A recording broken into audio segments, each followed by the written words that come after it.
Meus queridos irmãos, a paz do Senhor Jesus, estamos dando início a mais uma aula de subsídios da Escola Bíblica Dominical.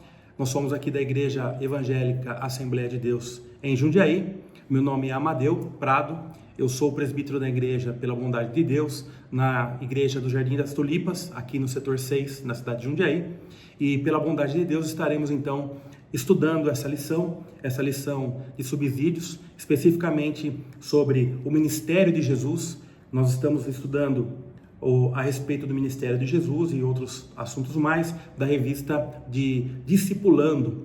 E nós estamos então nesse trabalho para dar um suporte aos irmãos que são professores da escola dominical, e nesse sentido nós queremos trazer um pouco aqui do que Deus nos colocou no nosso coração e que nós preparamos para falar com os irmãos nesta oportunidade. Este assunto é um assunto muito interessante sobre o ministério de Jesus, um assunto que palpável, um assunto que pulsa, um assunto que traz muito conteúdo, e nós temos pouco tempo, mas estaremos abordando alguns tópicos para que os irmãos tenham condições e suporte para ministrar uma boa aula aos alunos e que todos sejam cheios do Senhor e do Espírito Santo, no sentido de crescer no reino, crescer na graça. É importante, irmãos, que cada um de nós tenha em mente que o ministério de Jesus Cristo é o maior ministério de todos os tempos. Então essa é a primeira consideração que eu gostaria de fazer, que ele é exemplo, né? O Senhor Jesus Cristo é o exemplo para nós de tudo, em todas as áreas da nossa vida. Se nós espelharmos nele, nós seremos muito, muito felizes. Amém? Então, o ministério de Jesus é um exemplo para nós. Desde já eu queria pedir que, se você puder gostar desse conteúdo, que você compartilhe esse conteúdo, que você curta este conteúdo e também se inscreva no canal. O objetivo não é nós estarmos em evidência, mas sim o reino de Deus ser difundido e a palavra de Deus chegar a mais pessoas o possível. Então, o ministério de Jesus, falar sobre o ministério de Jesus, como disse, é algo maravilhoso. Vamos iniciar aqui falando a respeito de que ministério não é uma forma de aparecer, né? Eu gosto muito desse termo. Ministério está relacionado muito mais a bastidor do que de holofote. Meus queridos irmãos, hoje nós estamos vivendo num período em que as pessoas elas querem holofotes, elas querem luz, né? Elas querem estar em evidência. E o ministério de Jesus, ele foi baseado em estar pregando o evangelho, em estar numa condição humilde como era o Senhor Jesus, numa condição de servo. E ministério é servir. Ministério não é uma função, não é um cargo, não é algo para se promover, mas sim um momento, algo que você possa estar a cada dia para servir no reino de Deus. Não está relacionado à promoção pessoal, mas sim está relacionado a servir e servir bem para a glória de Deus. O cristão, ele tem em mente que tudo que faz nessa terra é feito para a glória de Deus e para que um dia nós venhamos a encontrar com o Senhor, e ali sim seremos recompensados pelo que fizermos. Jesus Cristo veio ao mundo, meus queridos, e veio para receber as ordens do Pai, ou melhor, para difundir as ordens do Pai, porque que recebeu, ele veio para cumprir o plano salvífico, o plano da salvação. Nós vivemos numa sociedade, como disse, acostumada a receber. O objetivo do professor na lição é que todos nós saibamos a passar para os nossos alunos que nós não somos consumidores no reino, mas sim nós somos servos. As pessoas hoje, quando vão à igreja, elas vão pensando em receber, elas vão pensando em estar recebendo, estar sendo afagado o seu ego, e por aí vai. Mas nós como professores temos que difundir o verdadeiro e único evangelho, que é servir. Servir, quanto maior o cargo ministerial, mais a pessoa serve, e é assim que tem que ser. Então, a nossa missão é falar e deixar claro isso para os nossos alunos, que quanto maior o cargo eclesiástico, se é que pode se dizer assim, mais essa pessoa deve servir no reino. Então, esse é o primeiro ponto, que ministério não é não é um cargo, não é uma função, mas sim é o ato de servir. Essa é a primeira consideração. Jesus Cristo é o exemplo disso, porque ele serviu o tempo todo.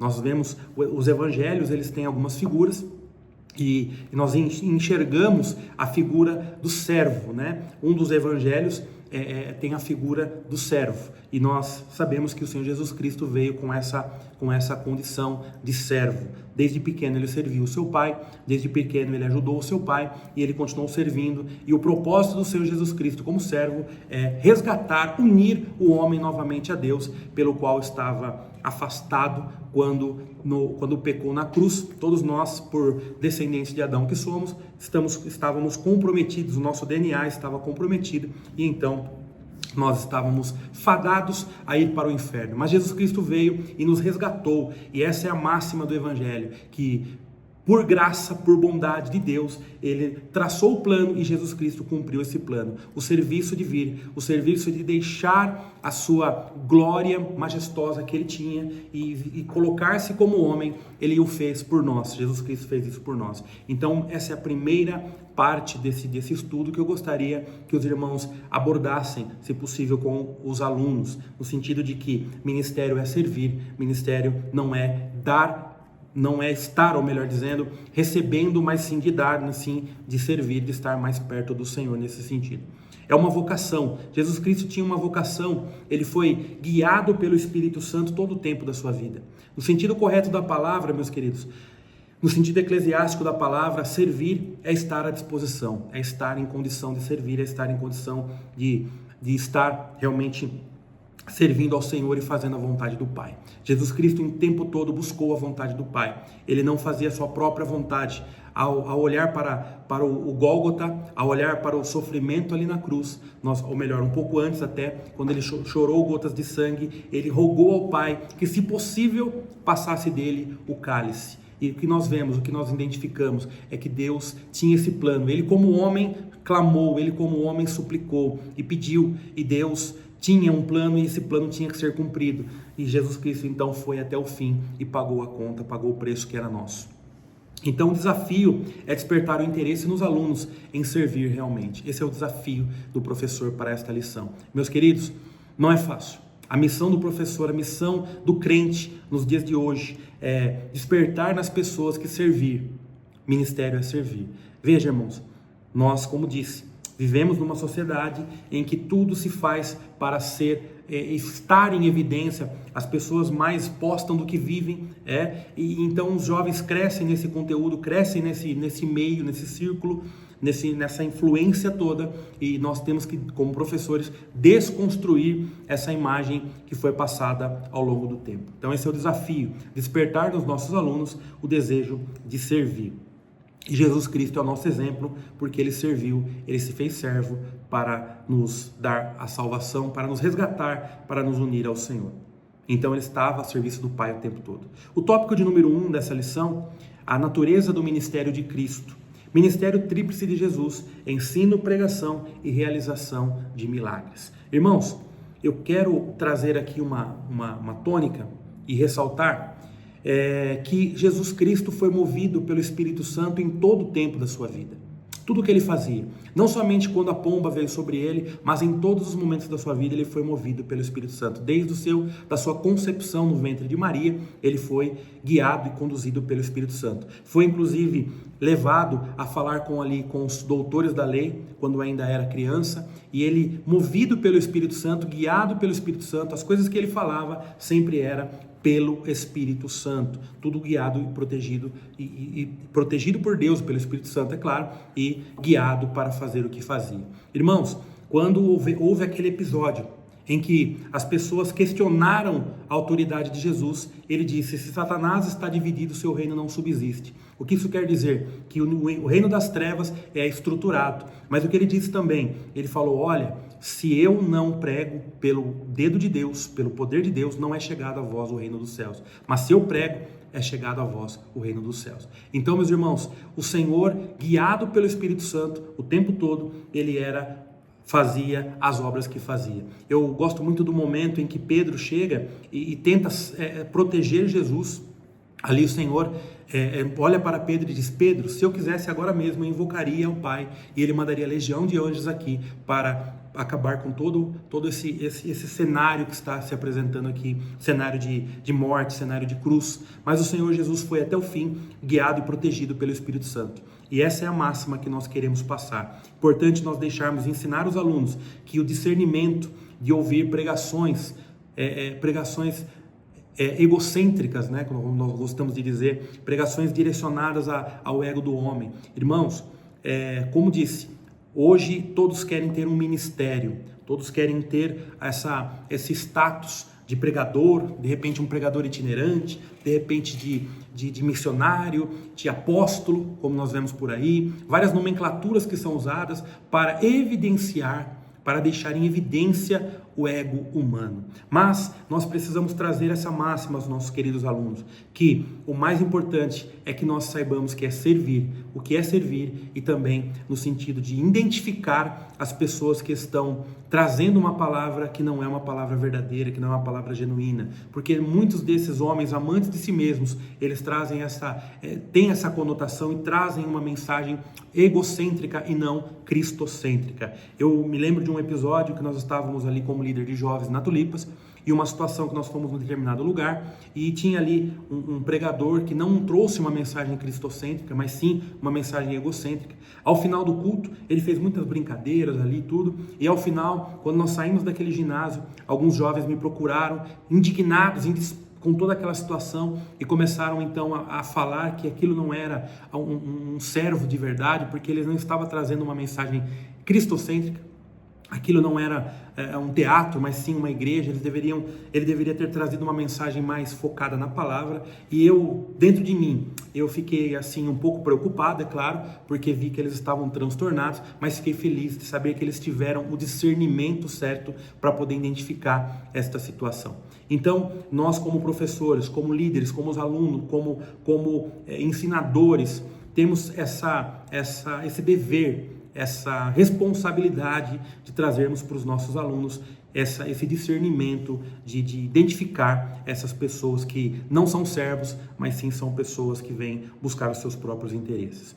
A dimensão prática a dimensão teórica, como nós estávamos falando, o ensino de Cristo era diferente porque ele pregava com autoridade. Meus irmãos, era comum na época as pessoas falarem de Deus, mas falarem de Deus de uma forma subjetiva. O que Cristo veio fazer foi trazer o Evangelho, trazer a palavra, trazer a voz de Deus de uma forma poderosa, com a autoridade do Espírito Santo.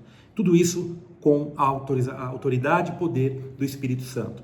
E interessante que eles se indignaram, ficaram com inveja, é claro, e procuraram perseguir o Senhor Jesus. Então nós sabemos o que aconteceu. O Senhor Jesus Cristo foi morto na cruz, por amor a nós, por amor a palavra de Deus que determinou que assim fosse, e hoje nós temos direito à vida eterna. Mas o que eu quero trazer, irmãos, em tudo isso, que é importante ressaltar, que aquele que prega movido pelo Espírito Santo, prega com autoridade e não com convencimento humano. Então, quem exerce bem o ministério? Veja que Cristo exercia o seu ministério. De que forma que ele exercia o ministério? De uma forma tremenda, de uma forma maravilhosa, de uma forma poderosa. Ele exercia o ministério de uma forma a buscar o perdido, de uma forma a falar ao coração do contrito.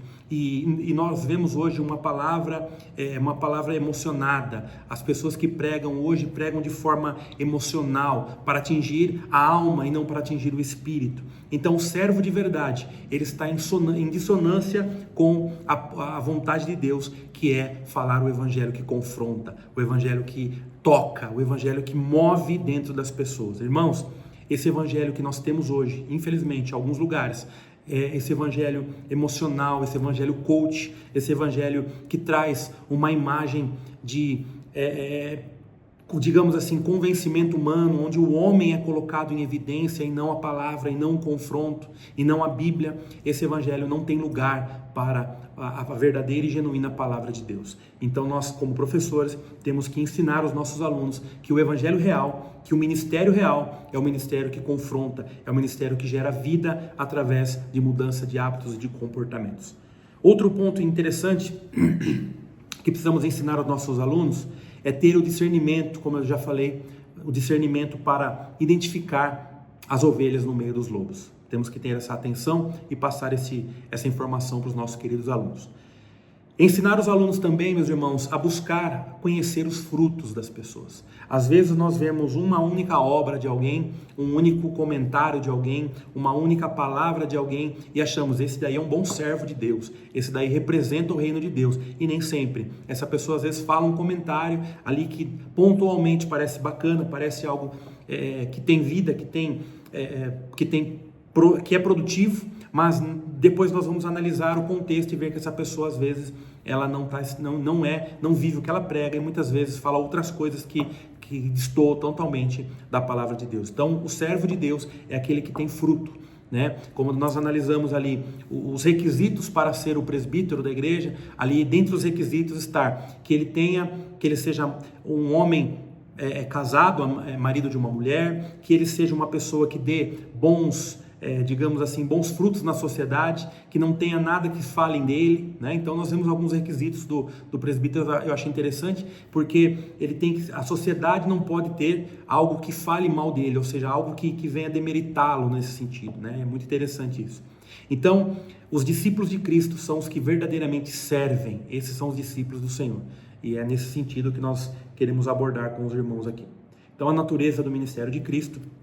Aí nós estamos estudando o tópico de número 1, ainda na natureza do ministério de Cristo. A dimensão prática, Jesus tinha palavras e ações de cura para libertar pessoas, seja de doença, seja de opressão do diabo. Meus queridos, o Senhor nos encorajou, mas também nos capacitou. A quem Ele chama, Ele também capacita. E essa é a visão que nós temos que passar para os nossos adolescentes, para os nossos jovens, para os alunos que estão acompanhando esta lição. Por quê? Porque todo aquele que é chamado, ele também é capacitado. Irmãos, os milagres que Jesus Cristo fazia, ele fazia por poder do Espírito Santo. E nós também podemos fazer porque nós temos o Espírito Santo. Nós já recebemos o poder de Deus para fazer aquilo que ele fazia e até muito mais, como ele mesmo disse, à medida da nossa fé. Então, o desafio do professor é ensinar ao aluno, buscar o poder de Deus, que está à nossa disposição. Eu gosto da passagem que Moisés chega diante do mar e ele começa ali a clamar, e o Senhor diz, por que você está clamando a mim, Moisés? Você já tem autoridade, você já tem o cajado, toca nas águas, então o mar se abre. Irmãos, Deus já nos deu autoridade, Deus já nos deu capacidade também, autoridade para transpor as barreiras. E nós precisamos entender isso e passar isso para os nossos alunos. Ensinar que o discípulo de Cristo não deve ser consumidor, mas servo. Essa é a tônica dessa parte. Vamos estudar também a dimensão espiritual. O ministério de Jesus se diferenciou dos profetas, pois ele pôde pagar a nossa dívida junto ao Pai. Irmãos, havia uma necessidade de ser pago a conta. A conta estava aberta. Quando Adão peca, ele abre uma conta impagável, onde homem nenhum, sem ser o Senhor Jesus, é claro, homem nenhum humanamente falando, dessa forma, sem ter, com o DNA comprometido, né, com o DNA avançando pessoa por pessoa, passando de geração em geração, não havia como pagar, porque todos nasciam pecadores. Então Jesus Cristo vem e ele ali no ventre de Maria a sua concepção, e ele nasce, e então pelo poder do Espírito Santo ele consegue vencer todas as barreiras, inclusive o pecado, e ele vence para nos dar a vitória. Então essa é a grande diferença. Eu gosto muito do texto de Marcos, capítulo de número 16, se os irmãos puderem abordar isso com os alunos, principalmente os últimos versículos ali, versículo, por exemplo, de número 17 em diante, que diz, estes sinais seguirão os que crerem, em meu nome expulsarão demônios, falarão novas línguas, pegarão nas serpentes, se beberem coisa mortífera, não lhes fará dano algum, porão a mão sobre os enfermos e os curarão. Este evangelho de poder, isto é servir é lutar contra as hostes espirituais, servir é estar em condição de ser usado por Deus, servir é estar na capacidade, porque muitas vezes, irmãos, nós estamos vivendo uma vida de pequenas falhas que diariamente nós estamos incorrendo e nós nos sentimos incapazes de fazer algo, mas o Senhor não chamou capacitados, Ele chamou as pessoas para as capacitar. Essa é a conotação que nós precisamos passar para os nossos alunos, a conotação e a visão de que o Senhor nos chama da forma como somos para ir trabalhando conosco ao longo do tempo e ao longo do caminho. Esse poder nós já temos, já recebemos do Senhor para exercer autoridade contra as trevas. Os nossos alunos estão, irmãos, muitas vezes no núcleo familiar, onde os pais não são cristãos, onde parentes moram junto, estão ali. Na escola eles passam por situações muito complexas e adversas, onde eles são alvo de Satanás o tempo todo. E eles precisam resistir de forma forte, de forma intensa e todo o tempo, vencer, matar um leão por dia, para vencer, para transpor as barreiras e as adversidades. Não é fácil viver nesse tempo, nós sabemos. E nossos alunos, muitas vezes inexperientes pela idade, ainda frágeis, não maturos o suficiente, não maturados pelo tempo, né? Que maturidade é ser maturado pelo tempo, ainda não maturados pelo tempo, são alvos de Satanás, e nós temos que orar por eles e os ensiná-los o tempo todo, a ter e exercer a autoridade de Cristo nas suas vidas. Tópico de número 2, o ministério de Jesus na perspectiva divina. Cristo precisou vencer os religiosos da época, também as tentações de Satanás, inclusive os amigos, inclusive a Pedro, que tentou dissuadi-lo a não seguir em frente e desistir do seu propósito como servo que era para servir o propósito de Deus. Irmãos, Cristo precisou vencer a religião. A religião é um problema. Cristo nunca pediu que nós fôssemos religiosos, mas sim pediu que nós fôssemos crentes, né? E pediu que nós fôssemos discípulos e servos dele. E a tentação de Satanás, quando ele é levado ali, perceba, irmãos, que ele ficou jejuando muito tempo, porque como homem que era, estava sujeito a passar e a ter dificuldade, a ter fome, a ter frio, a ter sede, e ele ficou exposto ali, inclusive levado pelo Espírito para ser tentado por Satanás. Tudo isso porque ele nos amou, tudo isso porque ele estava à nossa disposição, tudo isso porque ele era servo. E é essa visão que nós temos que passar para os nossos jovens. Ser servo é servir, e servir no sentido da palavra é estar sendo escravo da vontade do Pai. É muito forte essa palavra, escravo da vontade do Pai. Porém, é isso que nós somos. Servo é escravo. Mas nós somos o servo da orelha furada. Como diz lá em Deuteronômio, se salvo engano, deixa eu só pegar o texto aqui certinho.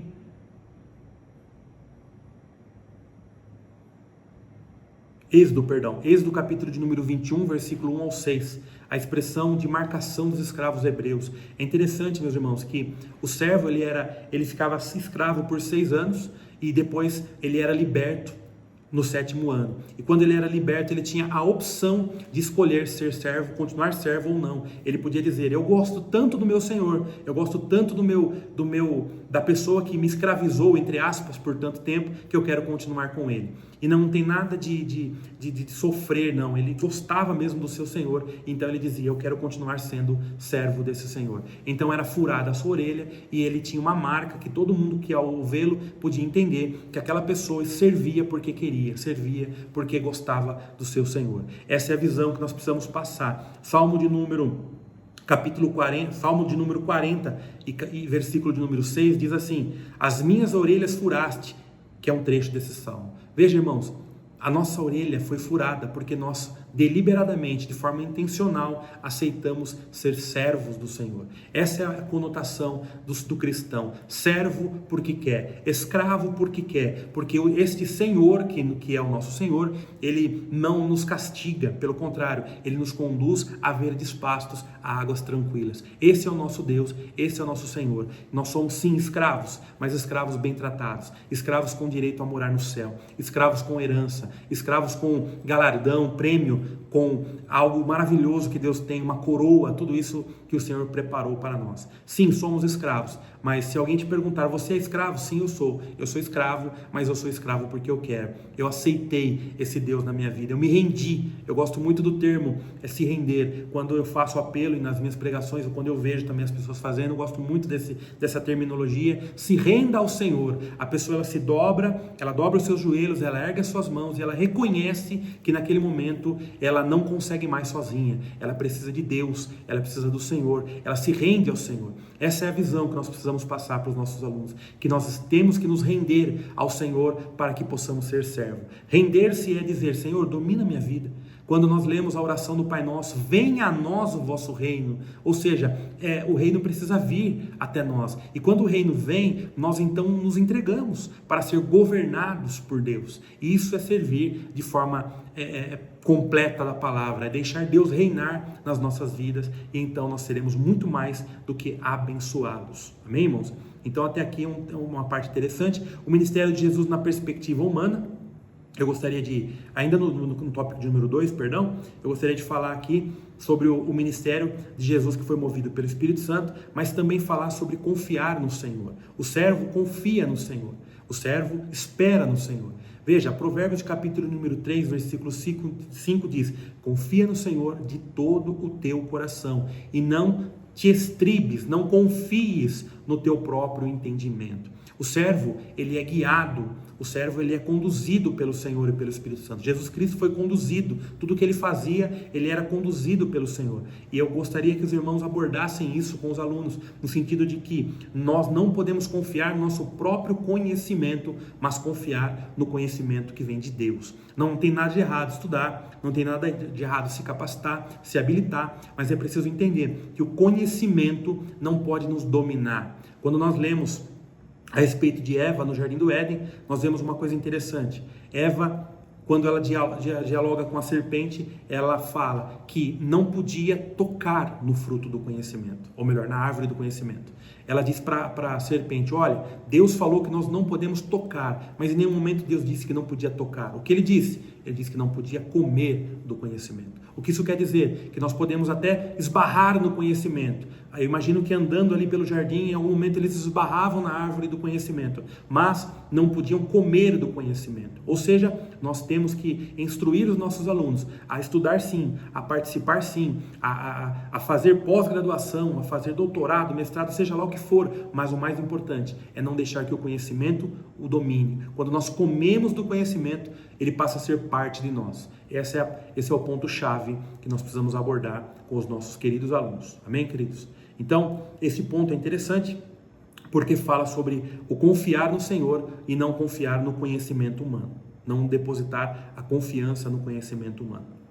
Amém? Então, o tópico de número 3, o ministério de Jesus na perspectiva humana, agora sim, tópico de número 3. Diz assim: havia uma dívida para com Deus e com o diabo, como alguns insistem em ensinar por aí. Veja, irmãos, eu acho interessante que eu escuto muito isso, as pessoas falarem, é errado falar isso, muito errado, inclusive é uma heresia, dizer que nós tínhamos uma dívida para com o diabo. Já escutei esse termo, essa terminologia, isso é um pecado, é uma heresia tremenda. Nós não devíamos nada a Satanás, mas sim a Deus.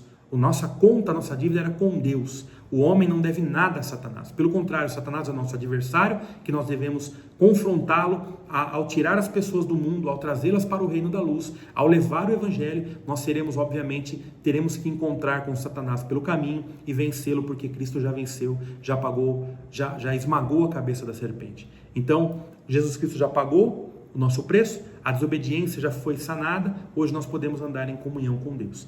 Ele é o nosso mediador, como está em 1 Timóteo, capítulo de número 2, versículo 5. Há um só mediador e um só Deus entre Deus e os homens, que é Jesus Cristo, o homem. Irmãos, ele reatou a nossa comunhão com Deus. Jesus Cristo, servo, reatou a nossa comunhão com Deus Pai. Hoje nós temos acesso ao Santo dos Santos. Eu estava estudando o livro de Gênesis e nós começamos a estudar sobre as cortinas e vemos que eram várias cortinas para proteger o local santíssimo, para que ninguém acessasse ao Santo dos Santos. Quando Jesus Cristo dá o brado na cruz, o véu do templo é rasgado, em sinal de mostrar: agora nós temos acesso ao trono, nós temos acesso ao lugar santíssimo, onde que está a presença de Deus. Somos reconciliados por Deus e podemos agora fazer o bem. Amém, irmãos? Então, fazer o bem é o tópico de número 3.2, onde diz que o ministério de Jesus foi fazer o bem para a humanidade, salvando, curando, libertando e abençoando nas diversas áreas. Irmãos, o cristão na terra não está aqui para fazer peso na terra, né? Eu gosto desse termo. Não estamos aqui para fazer peso na terra, mas sim fazer algo produtivo, no sentido de ajudar pessoas, no sentido de levar a cura, de levar a libertação. Cristo está à disposição e nós somos os embaixadores de Cristo na terra. Temos o ministério, temos o dever de levar o evangelho a pessoas. Eu gosto daquele texto que diz: vá pelos campos, vá pelos valados, vá pelas campinas, aonde você tiver acesso, vá, leve o reino, leve a palavra. Nossos alunos precisam ter essa visão maravilhosa e perfeita de que o Senhor nos já encorajou, Ele já nos capacitou e nós temos todas as ferramentas, todos os recursos para avançar e levar para servir corretamente, perfeitamente, levando a palavra de Deus. O desafio do professor é criar no aluno essa percepção, essa perspicácia, para não cair nesses golpes por aí. Queridos, esses golpes de que você é o centro do coração de Deus. Você, e de fato nós somos, de fato, Deus nos ama, mas nós, sem Deus, nós não somos nada, e Deus sem nós continua sendo Deus. Então precisamos compreender esta equação. Deus continua sendo Deus. Uma vez eu vi uma frase num carro, eu achei interessante, eu fiquei olhando e estava escrito assim: eu sonho e Deus realiza. Nessa frase, quem é o servo? Eu pergunto para os queridos professores que estão nos assistindo, quem é o servo? Na frase, eu sonho e Deus realiza. Ora, se eu sonho e Deus realiza, quem se tornou o servo dessa questão? Irmãos, nós somos servos, nós pedimos e se Deus quiser Ele nos dá. Funciona assim: eu peço, pedi e dar-se-vos-á, batei e será aberto. Então nós pedimos e Deus pode sim ou também pode não abrir a porta. Se Ele abrir, Ele é Deus. Se Ele não abrir, Ele continua sendo Deus. Se Ele operar o milagre, Ele é Deus. Se Ele não operar, Ele continua sendo Deus. Isso é a noção boa, perfeita e agradável do que é ser servo de Deus. A nossa função então é fazer o bem na terra, é agregar na vida das pessoas como Cristo fez. Ele agregou na vida das pessoas. Onde Ele pisava, Ele trazia cura, libertação, Ele trazia a salvação, que é o mais importante. Aliás, todos os milagres de Jesus resultavam em salvação. O tempo não permite discorrermos muito sobre isso, mas analisem depois para os irmãos ver como que isso é importante. E por fim, trazendo a libertação, irmãos, do pecado, a libertação de Satanás. Isso é muito forte, é muito intenso. Eu gosto do texto, e aquele texto quando Jesus Cristo está ali, ele dá o brado, tetelestai, quando ele diz, está consumado. Irmãos, esse é o momento crucial da vida cristã, é o rompimento, é a gota d'água, onde já não havia mais condição do homem, ou melhor, onde já todas as condições estavam ali postas, e Jesus Cristo dá o brado, ele diz, venci, está consumado. A palavra é tetelestai, está consumado. Naquele momento, o homem passa a vencer, porque Cristo venceu. Naquele momento, aquela profecia que foi dada ali no Jardim do Éden, quando ele fala para a serpente que a serpente seria pisada na cabeça, naquela hora, na cruz, quando Jesus Cristo dá o brado, ele assim acontece. Jesus Cristo pisa na cabeça de Satanás. Então, nós somos libertos da religião. Nós não somos religiosos, e essa visão temos que passar para os nossos alunos. Não somos religiosos, nós viemos para fazer o bem, mas não para sermos religiosos, para sermos cumpridores da palavra, para sermos cumpridores do Evangelho do Senhor Jesus Cristo. Ele também veio para nos libertar do pecado, nos libertar do vício, nos libertar da opressão de Satanás. E para concluir, Jesus foi e realizou o seu ministério voltado a Deus e para as pessoas, e não para ostentar cargo e também não para se promover. E essa é a conotação máxima desse assunto. Viemos para servir e não para sermos servidos. Orientar os alunos a terem um senso crítico de avaliar pessoas que usam o cargo para se autopromover e se autoafirmar, e fugir, obviamente, desse tipo de comportamento. E a máxima é: ministério é serviço, ministério é servir. Amém, queridos? Que Deus nos abençoe, que nós possamos ser servos da orelha furada, e essa visão que nós temos que passar para os nossos alunos. Somos servos sim, mas somos servos porque Cristo nos resgatou, Cristo nos comprou e Ele nos deu liberdade, e nós o servimos porque somos livres, mas livres para servir e servir com alegria. Que Deus abençoe a todos, no nome de Jesus.